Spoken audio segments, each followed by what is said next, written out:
Toutes les vitres ont été détruites. Un début d'incendie a été déclenché à l'intérieur du local. Le feu a été mis à une chaise de bureau.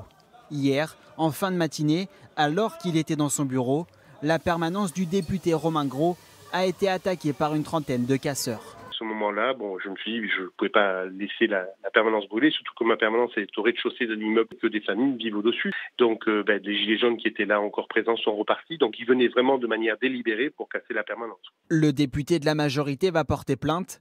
Sur Twitter, le ministre de l'Intérieur et le président de l'Assemblée nationale lui ont apporté leur soutien.